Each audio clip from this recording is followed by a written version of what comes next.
100 ብር ሆነ ማለት ነው። ያያቸው ቤተሰቦች 50 ሁለት ጊዜ ነው ሳምከኝ። አስከፍለኝ ነው ሁላ ብር የምትቀበለኝ ያ ወይ እንዴ? አሁን ይኸው በዚህ ቅዝቃዜሽ ማለት ነው የኔ ፍቅር ላሙቅሽ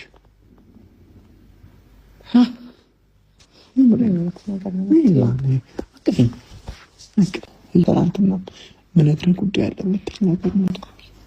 እነግርሃለሁ ብዬ የነበረው ግን አንተ ነገሮችን በሙሉ ቀያየርካቸው። ምንም አደረጋለሁ። ይኸውልሽ በቃ ይኸውልሽ አታንጨ አሁን ቢሆን ግን ባለመናገሬ የምትናደደው ነገር የሚከፋክ መጨረሻ ላይ አንተ ነህ። ነግሬክ ቢሆን ኖሮ ደግሞ የምትደሰተው አንተ ነህ። በቃ ሁለታችንንም የሚያስደስት ነገር ነበር። ግን አንተ አይ አልክሽ። የዩቲዩብ ተመልካቾቼ እኔ ቤት የሆነ ሰው ነበረ ሽፎን የሚሰፋ ማለት ነው። በነገራችሁ ልታውቁት ትችላላችሁ። እና እውነት ለመናገር ለ2 ወር ነው የሰራ እኔ ቤት እና በጣም ብዙ ሰዎችን ነው የሚያወራው። መዳም ቤት በተለይ መዳም ቤት ያሉትን ነው የሚያወራው። በደንብ አዳምጡ። እና መዳም ቤት ውስጥ ያሉትን ነው የሚያወራው። አንዷ ልጅ ከኔ ኦርደር አዘዘችና ኦርደሯን ላኩላት። ኦርደሯን ስልክላት ለሱ ልጅ ስልክ ትልክለታለች። ስልክ የለኝም ብለዋታል። እሱ ስልክ የለኝም ማለት የራሷን ስልክ ላከችለት። የራሷን ስልክ እና የሆነ ነገር አሽጋ ላከችለት። ዝም አልኩኝ። ሌላኛዋም ደግሞ ምንድነው የምትለኝ? ለሱ ልጅ እንደዚህ አድርጊለት ትለኛለች። ኦርደር ላኪልኝና ከሱ ጋር ገንዘቡን ልላክልሽ አለችኝ። ከዛም በኋላ አርፈሽ ቁጭ በይ አልኳት። ከዛን የሆነ ቀን ሌሊት ነው የገባሁት ስራ በጣም ደክሞኝ ማለት ነው። መብርሃንን ነው የምላችሁ፣ መብርሃንን አንድ ዘነፍስ አላደርግ ነው የምነግራችሁ።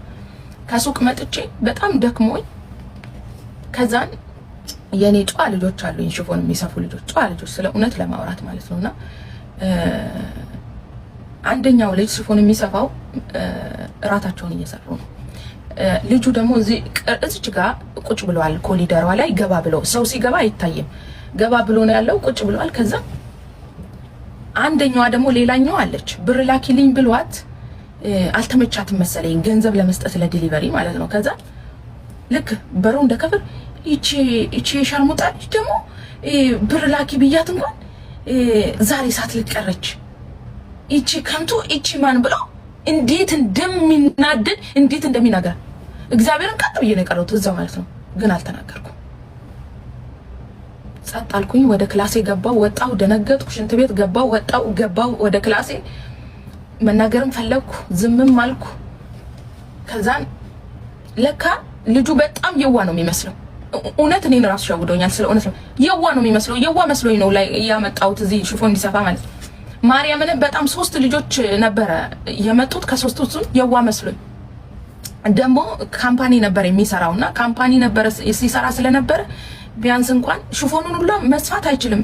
እኔ ያሰለጥናለሁ ብዬ ነው እግዚአብሔርን ያስገባሁት ማለት ነው። ከዛ ልጆች ያሰነጥሉሃል በትነ ስርዓት፣ ከዛም ጎበዝ ትሆናለህ፣ ጠንክር፣ በርታ ብዬ ከካምፓኒ ስለወጣ መረጥኩት። ከዛ መቤቴን ከሆነ ቀን በኋላ አወጣሁት። 1 ሰኮንድ አላቆየሁት። ገባችሁ?